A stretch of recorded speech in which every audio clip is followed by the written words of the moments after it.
მოვიხილავთ გიორგი ხატიაშვილთან, პოლიტიკის მეცნიერების დოქტორთან ერთად, რომელიც ამერიკის შეერთებული შტატებიდან ჩაგვერთვება. ჩართოთ გიორგი, მოგესალმებით. დიდი მადლობა გიორგი ჩართვისთვის. სალომემ დაახლოებით აღწერა, რასთან გვაქვს საქმე, მაგრამ ხომ არ გარკვეულა მეტი დეტალი. მოდი ჯერ ვისაუბროთ მომხდარის შინაარსზე. მოტივი ხომ არ გამოკვეთილა, თავად ტრამპმა როგორც თქვა, არ უნდა უკავშირდებოდეს ეს ყველაფერი პირველადი ცნობებით, მაგალითად ირანში ომს ან ასე შემდეგ. რა ვიცით ამ დროისთვის? მოგესალმებით, მადლობა მოწვევისთვის. ამ დროისთვის ხო დაახლოებით მოტივი ესე პირდაპირ არ უთქვამთ, თუმცა ხა მოტივიზე თუ ვისაუბროთ, რა თქმა უნდა, განცხადებაა, რომ მას სურდა, ასე ვთქვათ, დაეზიანებინა თუ მოეკლა ადმინისტრაციის რამდენიმე წარმომადგენელი, შეება პრეზიდენტიც მიზანში ჰყავდა. ირანზე უფრო, რა თქმა უნდა, ეს არის ესე იგი პოლიტიკური ზიზღი. ალბათ ესეთი მიუღებლობა ამ ადმინისტრაციის და აი ეს რა თქმა უნდა პოლარიზაციის უკიდურესი შედეგი, ასე ვთქვათ. ამერიკის შეერთებული შტატებისთვის პოლიტიკისთვის ზოგადად უცხო არ არის პრეზიდენტზე თავდასხმები, მათ შორის მკვლელობები, საბედნიეროდ ახლა მსგავსად არ ქონდა საქმე, მაგრამ უცხო რომ არ არის, ეს არ ნიშნავს, რომ დიდი ამბავი არ არის, ხომ? როგორ შეხვდა ამერიკული საზოგადოება, თუ შეგვიძლია უკვე ვისაუბროთ ამ პირველ რეაქციებზე? პირველ რიგში კითხვები ისმის, რომ მაგალითად ეს მეც პირადად რო წავიკითხე, გამიკვირდა, მე მეგონა რომ ახლა ამერიკის პრეზიდენტი სადაც ჩდება, იქ ძირითადად არის ხოლმე ხო ეს მეტალოდეტექტორები და ამ შემთხვევაში რა თქმა უნდა პერიმეტრი იყო უსაფრთხო და სწორედ აი ამ პერიმეტრის გარღვევის მცდელობისას ასე ვთქვათ დააკავეს ეს მსროლელი, მაგრამ მეტალოდეტექტორები არ იყო, როგორც დაიწერა, ესე იგი მეტალოდეტექტორები არ იყო, ანუ ეს კითხვებს აჩენს. თუმცა მეორე მხრივ ახლა გენპროკურორის თუ იუსტიციის მინისტრის მოვალეობის შემსრულებელმა თქვა, რომ სისტემა მიმუშავაო, იმიტომ რომ ასე ვთქვათ, ის უსაფრთხოების პერიმეტრი მსრულელმა ვერ გაარღვია, ხო? რა თქმა უნდა, აქ ხა გაჩნდება კითხვები ასევე მენტალურ ჯანმრთელობასთან დაკავშირებით, იმიტომ ხა რამდენად რაციონალურია ხო, რომ ასე ვთქვათ, ეს ცდელობა თავიდან ბოლომდე, მაგრამ ისტორიას თუ გადავავლებთ, ესე იგი მაგალითად 91 წელს ხო, რეიგანს ვინც ესწრებლა, ისიც არ იყო ხო თქვათ, ესე ვთქვათ, ჯანმრთელი და სხვათა შორის იქ პოლიტიკური მოტივიც არ იყო ხო, როგორც ვთქვათ, ჩვენთვის ცნობილია, მოტივი იყო, რომ მას უნდა შტაბ-ეჭვდება მოეხდინა მსახიობ ჯოდი ფოსტერზე და ამ გზით გადაწყვიტა, რომ პრეზიდენტისთვის ესროლა. ანუ ეს ასე ვთქვათ, სამწუხაროდ ამერიკის ისტორიაში არც ისე იშვიათია, ხო, ასე ვთქვათ. ხო, უსაფრთხოების საკითხებთან დაკავშირებით კითხვებიც არის, ახლა დონალდ ტრამპმაც დაწერა თავის Truth Social-ზე, რომ მოკლედ რაღაც მათ შორის დარბაზის უსაფრთხოების საკითხებიც დგება და ბევრი ესეთი წვრილმანი შემოდის თითქოს დისკუსიაში, მაგრამ მეორე მხრივ უცნაურია, როგორ შეიძლება ასე უახლოვდებოდნენ მსროლელები, მაგალითად დონალდ ტრამპს, ხო? ჩვენ გვახსოვს კამპანიის ეპიზოდიც, როცა მას წყვია 10 და აბსოლუტურად შემთხვევით, ეს შეგვიძლია მტკიცებით ვთქვათ, ხო? ყურთან ჩაუარა. რატო ვერ გვარდება ეს საკითხი, ასე ვთქვათ, ეს კითხვაც ალბათ ლოგიკურად შეთქმულების თეორია უკვე ბევრი შემომხვდა სოციალურ ქსელებში, რომ დადგმული იყო. ხომ არ არის რაღაცა პოლიტიკური რაღაც კამპანიაში გამოსაყენებლად, ხო, შეთქმულების თეორია უწოდე, რომ ხა რა თქმა უნდა არაფერი დამადასტურებელი ამის არ გვაქვს. როგორ აშუქებს ორივე მხარეს მედია ესეც საინტერესო, რადგან შეთქმულების თეორიები ვახსენეთ. ხო, ხა შეთქმულების თეორიები უკვე სხვათა შორის მე საერთოდ არ გამიკვირდა, რომ ამ ფაქტთან დაკავშირებით წარმოიშვა, იმიტომ რომ უკვე პირველ ფაქტთან დაკავშირებით უფრო ეს გორდება, ასე ვთქვათ, ხო, ულტრათან ჩვენ ვიცით ხო, რომ ეხლა ასე ვთქვათ, ცოტა განხეთქილება ამ ულტრა მემარჯვენე ფლანგზე, ხო?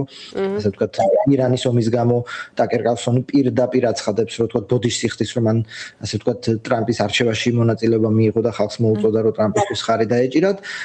შესაბამისად შეთქმულების თეორიები რა თქმა უნდა იქნება. ახლა პენსილვანიაში სროლასთან დაკავშირებით ცოტა რთულია, იმიტომ რომ ახლა როგორ უნდა დადგა, ხო, ყურთანაც და მართლა სასწაულებრივად. ამ შემთხვევაშიც იქნება რა თქმა უნდა შეთქმულების თეორიები. ახლა ის ლაპარაკი რო ახლა წინასაარჩევნოდ რეიტინგი აუმაღლდება ამის გამო, პირველ რიგში მაინც შორია ეფექტი ახლა ამისი, რომ ახლა ნოემბერში ამან იმოქმედოს მე ძალიან სათულოდ მიმაჩნია.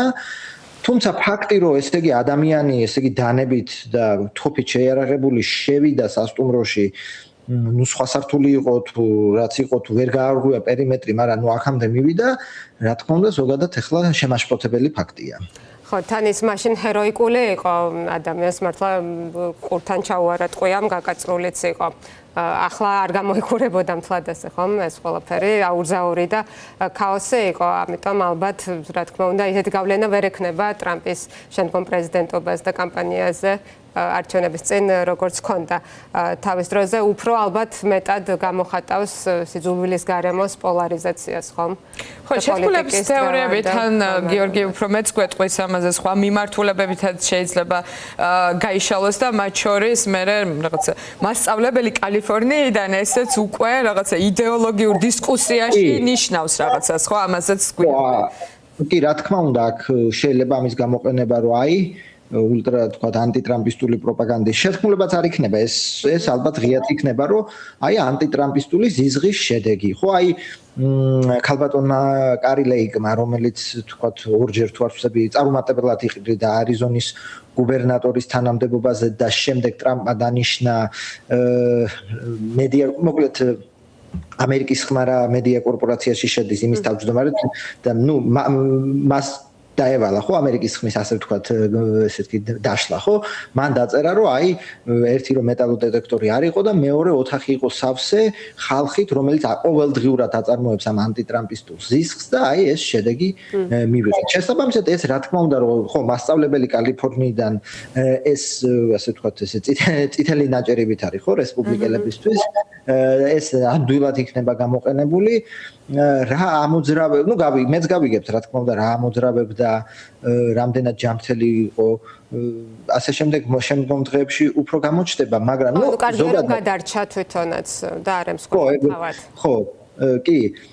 და ბევრი რამე გამოჩნდება. ხა ზოგადად ეს პოლარიზაცია რა თქმა უნდა ბევრ ქვეყანაშია და ნუ აქეთა მხარე ალბათ ტრადიციულად ალბათ დაიწყება რომ იარაღის ხელმისაწვდომობა, იმიტომ დარწმუნებული ვარ ლეგალურად ექნება ხო შეძენილი ის იარაღი და ზოგადად ახლა პოლარიზება და რა თქმა უნდა ის განცხადებებიც რომ უნდა ასე ვთქვათ ცოტა ტონს დავუწიოთ და ნაკლებად ესეთი პოლარიზაცია დამაზიანებელია, ესეთიც იქნება, ჩვენ ეს არაერთხელ გვინახავს და შედეგი იქნება ნულოვანი რა თქმა უნდა, იმიტომ რომ ნუ ეს არაერთხელ მithქვამს და ნუ პოლარიზაცია ასე ვთქვათ ორივე მხარეს აწყობს პოლარიზაცია, იმიტომ რომ უკიდურესი პოლარიზაციის წარმოების შედეგად ასე ვთქვათ შენი ამომრჩეველი ასე ერთი ხმების სამობილიზაციო ინსტრუმენტია ხო ეს ხა ჩვეულებრივი ფსიქოლოგიური მომენტია რომ უცხო არის მტერი და იმისთვის რომ გადარჩე უნდა მე დამიჭირო მხარე, ამიტომ ორივე მხარე საკმაოდ ასე ვთქვათ პოლარიზაციით სარგებლობს და ამიტომ ახლა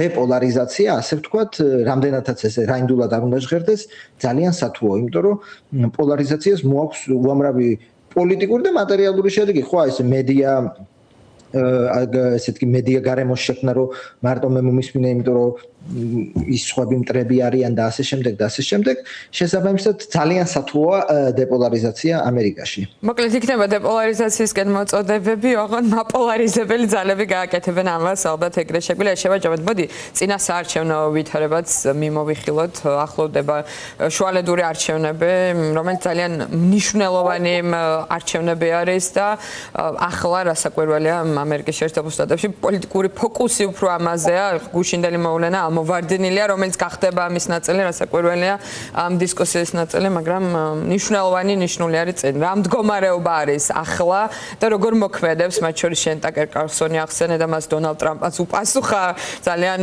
მწვავედ და ზოგადად რა ხდება რესპუბლიკური პარტიის ველზე ირანში ომის პარალელურად არჩევნების კონტექსტში, ესეც რო განვიხილოთ. ისტორიულად ხო მმართველი პარტია ამ შუალედურ არჩევნებზე მარცხდება ხოლმე ისტორიულად და ცოტა ადრეა პროგნოზები, მაგრამ უფრო კეთილსაიმედოა თქვა დემოკრატებისთვის ეს პროგნოზები. ირანის ომის ფონზე რა თქმა უნდა ამ ნავთობის ფასის გაძვირება და უკვე ამერიკელებისთვის ბენზინის გაძვირება, ეს ომი ნამდვილად არ არის პოპულარული. და ეს რომი ასე თქვა ამ წუთისთვის ცოტა მილევად რეჟიმში გადავიდა იმ კუთხით რომ აი ასე თქვა რაც დაბომბვა შეწყდა და რაც ასე თქვა ახლა ბლოკადაშია ჰორმუზის სრუტე თუმცა ნავთობის ფასებიდან ინფლაცია პრობლემატური საკითხია დემოკრატები როგორც ოპოზიციური პარტია და ყველა ოპოზიციური პარტია თქვა ესეთ შუალედურ არჩევნებში ზოგადად იმით ფაქტი საპროტესტო ხმის მიცემით სარგებლობს, ანუ დემოკრატებს იმედი აქვს, რომ ყველა ვინც უკმაყოფილოა ტრამპით, უბრალოდ მათ მისცემს ხმას და ისინი მოიპოვებენ უმრავლესობას, თქვა წარმომადგენელთა პალატაში, ასევე არის ბრძოლა თქვა წარმომადგენელთა პალატის ოლქები როგორ უნდა დაიხაზოს ვირჯინიაში, ტეხასში და კალიფორნიაში, ესეც მნიშვნელოვანია, იმიტომ რომ როგორ იმის მიხედვით თუ ეგრეთ წოდებული ჯერიმენდერინგი, ხო, იმის მიხედვით თუ როგორ დახაზა ოლქს, ესა თუ ის კანდიდატი ამა თუ იმ პოლიტიკური პარტიიდან მოიგებს ამ ოლქს.